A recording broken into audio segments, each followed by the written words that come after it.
nje indlu ebesihlala kuyona plus bengidayisa izishile zonke izinto ebezingaphakathi endlini.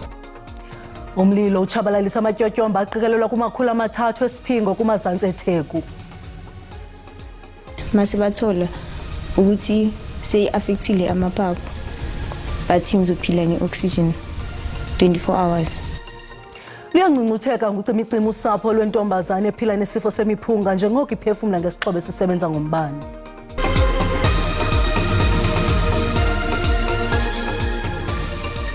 Molweni emakhaya, samkele nababukeli kwijelo iDTT nangovimba wangokuhlwanje. Amakhulukhulu abahlali kwindawo yogobityholo esiphingo kumazantsi eTheku bashiyeke bengenandawo zokufihla intloko emva kokuba betshelwe ngamatyotyombe abo kumlilo otshise amatyotyombe abalelwa ku-350. Akubikwanga mntu utshabileyo kwesi sehlo. Abasemagunyeni abakawazi unobangela walo mlilo. Unkosikazi Mam Simoneti nabantwana bakhe abane nabazukulu nabashana abahlanu bebekulo mjondolo ngesikhathi umlilo ungqongqisa kule ndawo. Nesitolo sabo sishe saba umlotha, baphume nabagqokile kuphela, bahluleke nokuhlenga ukudla, impahla nezitifiketi. Umonakalo mkhulu kakhulu bhuti ngoba kushile nje indlu ebesihlala kuyona plus bengidayisa izishile zonke izinto ebezingaphakathi endlini. Alukho usizo sesilutholile, silale nje emgwaqweni nje kwaze kwasi. Umakhelwane kankosikazi Moneti unkosazana noMpumelelo Zulu njengenqwabe yabantu lapha ikhali yayithulisa, abanye bathi abakalitholi usizo. Hayi kade salinda bandla thu izindlu soyithola asitholi kuze kube manje asiqala ukushelwa la emjondolo, sesishelwe kakhulu asisizakali, sifuna ukuphuma emjondolo abasikhiphe emjondolo. Abezimo ephuthuma basebenze ubusuku bonke becisha umlilo, bahlenge imjondolo engu-50. Umasipala weTheku nenhlangano enikela ngosizo bebekhona ukuhlenga abantu bephinde benikela nangosizo. eThekwini and Council and the Human Settlements, they do have really plans to rehouse or to provide better housing to the community. I agree that they are living in very, very uncomfortable conditions. We have donated 2 tents where people are going to be staying, the people that are displaced. We are going to be providing hot meals 3 times a day. We have organized mattresses as well as blankets as well as hygiene packs. Abanye bakhahlamezekile bakhosele ehholo lomphakathi, kanti ke njengoba besalinde usizo kuyiphathimandla abanye sebeyiqalile ukuyivusela izakhiwo zabo. Eindabeni za SABC nginguvusi Khumalo eThekwini. Owasetyhini welali Mpharane Mahareng eMatatiyele lixhoba lamvanjelo lwaphulo mthetho kule ngingqi. Lowasetyhini neminyaka i-38 udutyulwe wabulawa phambi kwabantwana bakhe abathathu ngokuhlokwa ngomvulo. Esi siganeko sishiya abahlali belali bothukile kwaye benoloyiko. Ubomi bowasetyhini oselula ufihlekile Ramatlabeng boxuthwe ngendlela engenalusini kwiveki ephelileyo. Kuthiwa umenzi wobubi umbonzeleke kumasango elikhaya ngokuhlwa emva kokuba intombi yomfi itshixe isango. Ungene ngetshova endlini wadubula izithongo ezine ejolise kumfi engabhekisanga nelimdaka mntwini. Ndafowunelwa ngumntana akalosisi uswelekile. Wafuna wathi gogo iza nanku mama bamdubulile sekede efile. Ndasuka kwamkale ndeza apha ndimani sendilila futhi kuzafika apha. Bafika apha ndafika kutshiqwe igate.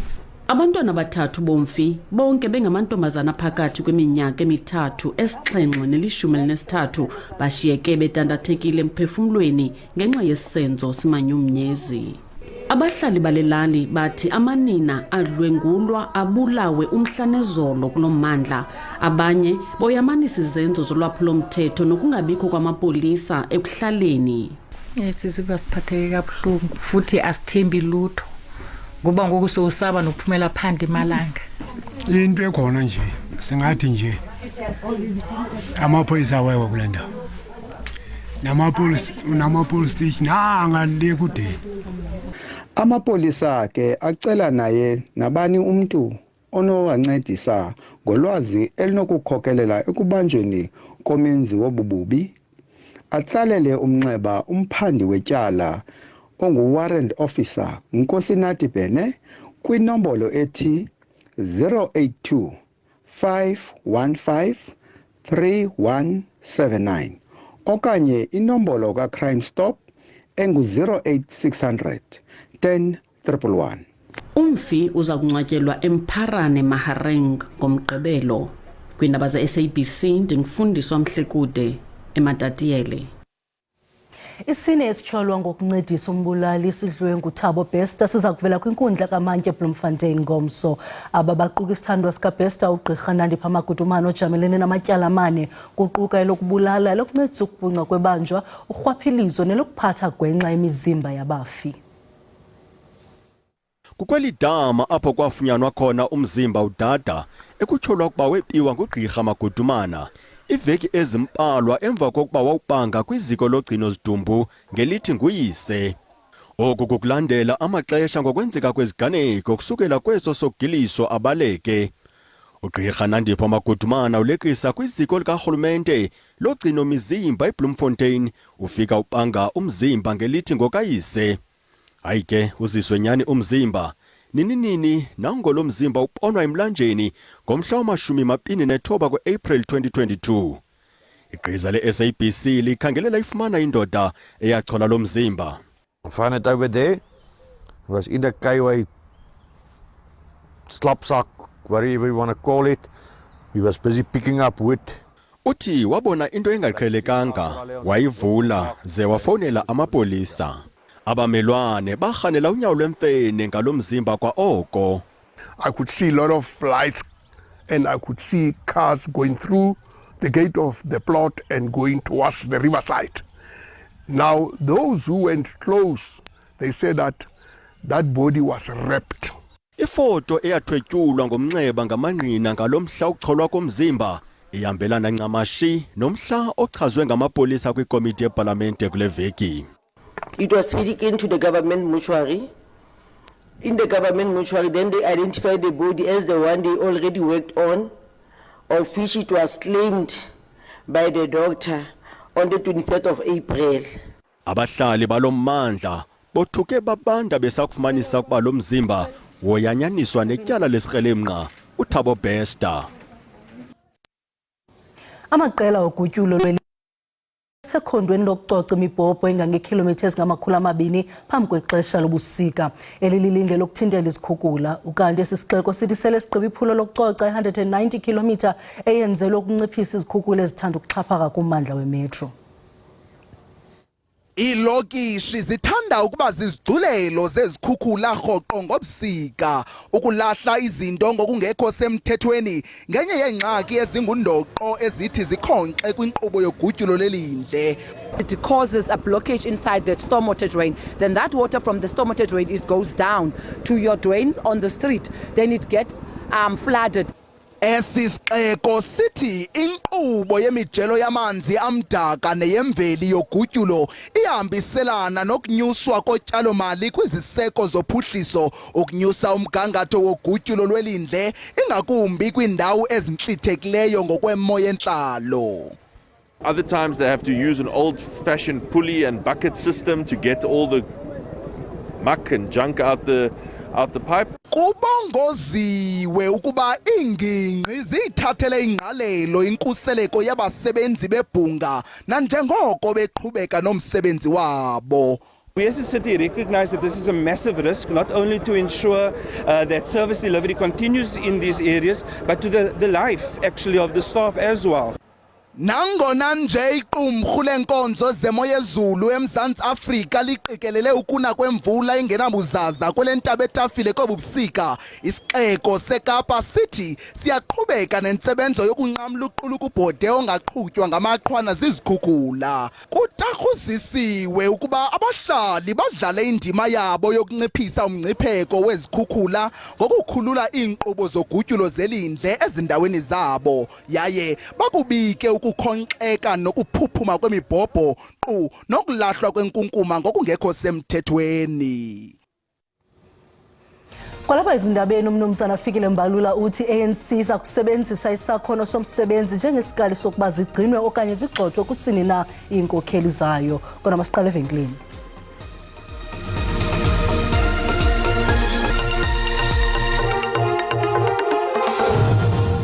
Sitemkele kwakhona kwiindaba zelijelo uyakwazi ukubukela kwakhona ezindaba kwijelo le-YouTube uthi SABC Iindaba zesiXhosa kunqeqe lokuqala sithele.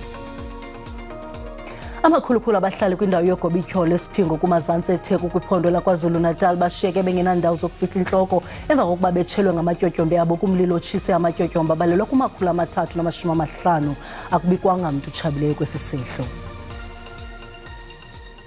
Usosibajekelele we-ANC umnumzana Fikile Mbalula uthi iinkokheli zalo mbutho ziyayazi ukuba kukho yelenqe lokuguzula inkulu-baphathiswa yaseLimpopo umnumzana Stanley Mathabatha emva kokuba ivakalise ukuxhasa umnumzana Zweli Mkhize kwisihlalo sobungameli kwinkomfa yonyulo yalo mbutho. OkaMbalula bethetha nonondaba ePulukwane nanjengoko ikomiti kazwelonke yalo mbutho idibene kunye nesigqeba se-ANC kweli phondo. Lusuku lwesibini ikomiti ye-ANC kuzwelonke ityelele kweli phondo laseLimpopo nanjengoko ichithe usuku lwayizolo idibana namasebe ANC kweli phondo kwiingingqi ezintlanu. Umba wekamva losihlalo walo mbutho kweli phondo umnumzana Stanley Mathabatha ngumba otshisa ibunzi. We are aware that because of what happened in Nazareth, there's been mobilization against the chairperson and the fact that he must go. You don't chuck a person out simply because he had political beliefs called mabubis in Nazareth. A person can remain bubis till he dies, is fine. It's his belief, and that belief was defeated in the conference. But you don't say because Mbalula did not support me at Nazareth and therefore he must go. That is not ANC. Usosiba jikelele we-ANC umnumzana Fikile Mbalula ukwavakalise ukuba bezinkokheli zalo mbutho kuzwelonke abazukuveza zinyo kumalunga lombutho abekwezihlalweni angawenziyo umsebenzi wawo. There are some councillors and councils in terms of municipalities. Here in Pitamukaba is Lepelle Nkumbi, and we're going to get report from the province, provincial secretary and the PC. What are they doing about that? But I can tell you right now, we are very clear as national leadership. You don't perform, you go. Phambi kokuba le komiti kazwelonke ityelele eliphondo belijongene nengxaki yokushokoxeka kwamanzi noqhankqalazo lwenkonzo. OkaMbalula uvumile ukuba eliphondo linengxaki yokushokoxeka nefuna ukunika ingqwalasela ngokukhawuleza. Umongameli Cyril Ramaphosa uchaza ongasekhoyo wayesakuba inkulu-baphathiswa eFreystata uBeatrice Mashov njengomfuziselo wenkokheli eyayizinikezele nobunkokheli obunyanisekileyo. Ngentsasa yayizolo uMashov ubhubhele kwisibhedlele iChris Hani Baragwanath eSoweto. Wayeyinkokheli kusuka ngo-2004 ukuya kutsho kuMeyi ka-2009. uMashofu ngomnye wabasetyhini abane abakhokhele iFreystata njengenkulu-baphathiswa ukususela oko kwaba yidemokrasi. Wayelilungu le-ANC kwipalamente kazwelonke ukususela ngo-1994 ukuya ku-1999. Usebenze njengelungu lesigqeba solawulo lophuhliso loluntu phakathi kuka-2001 ukuya ku-2004. Ungene esihlangwini ziwayesakuba inkulu-baphathiswa uWinky Direko njengenkulu-baphathiswa ukususela ngo-2004. Former Premier Mashov embraced her leadership roles with vigor, taking on the joys and hardships of leadership with equal measure. She was relentless in her stance against corruption, maladministration, and abuse of public office. Ugqibele kuba nencoko yokugqibela ne-SABC ngelixa ekwinkonzo yesikhumbuzo yongasekhoyo ongumphathiswa wezemfundo eFreystata uTate Mahwe kwinyanga ephelileyo.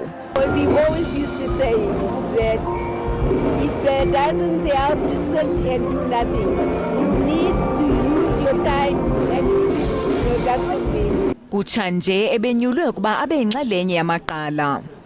She was very passionate about issues of development. She was a champion of what came to be known as the Free State Development Strategy. IDA ithi ebephendula kwimiba yamaqela aphikisayo.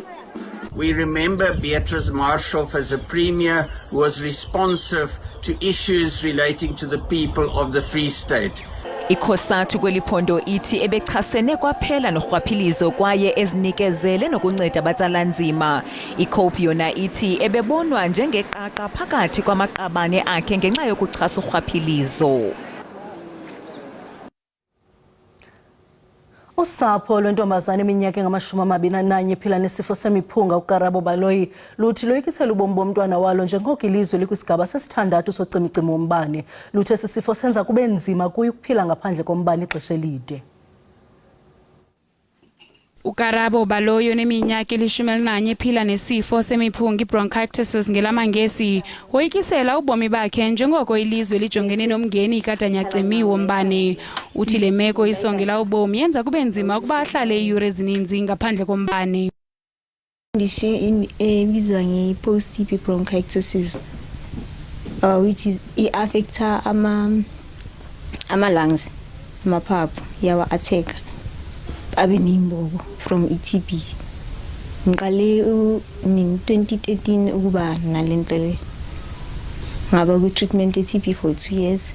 Then late mase bathola ukuthi seyi-affectile amaphaphu, but ngizophila nge-oxygen 24 hours. Ukarabo usebenzisa oomatshini be-oxygen abohlukeneyo kodwa bamgcina nje iiyure ezintlanu ngemini. Uthi njengomntu ophila nale meko kufuneka abe nombane iiyure ezingama-24. 24 hours imini ihlala ugesi ukhona nje 24 hours. Umakhulu kaKarabo Lydia Pani uthi ngamanye amaxesha baye bacela iindawo zokulala kwiindawo ezinombane ukuze noko akwazi ukuphefumla. Manje makulelo ebusuku umbane ungekho, ngesinye isikhathi ngaze ngawulala ezone 6 komnye umuzi. Ngicela ukuthi nje ngoba umbane ukhona kubo. Usapho luthu ucimicimi wombane bachaphazela kakubi njengoko ubeka ubomi bukaKarabo esichengeni. Ndinguvuyokazi Kafile weendaba ze-SABC eRhawutini. Ngoku masichaphula amazwi ovelwano kwimeko kaKarabo Baloyi yokuphefumla ngomatshini we-oxygen. Umphathiswa wezombane eMzantsi Afrika makakhawuleze eze nesisombululo ayeke ukwehlisa enyuka apha nge-resources zoMzantsi Afrika kungade kubekho into ebonakalayo. Hayi, impilo kaKarabo isengcupheni ngendlela esimanga, actually nje ngoba ugesi uhamba ngalolu hlobo ngeke akwazi ukusurvive kuleso simo. Thina esikwezempilo sike-experience everyday lo kubuhlungu kakhulu uthi uyanebulize umuntu akwazi ugesi usuhambile. So ngitshela ugovernment we-ANC uma ukuthi uzoqhubeka nalento baningi abantu abazolimala kakhulu, especially iy'bhedlela bengafanele ukuthi zanjele ugesi. Uhulumeni no-Eskom awenze ngezinye indlela kungaze kudlule imiphefumulo yabantu ngenxa kacimicimi. Selikhulu kakhulu lesimo lesinaphila kiso Karabo.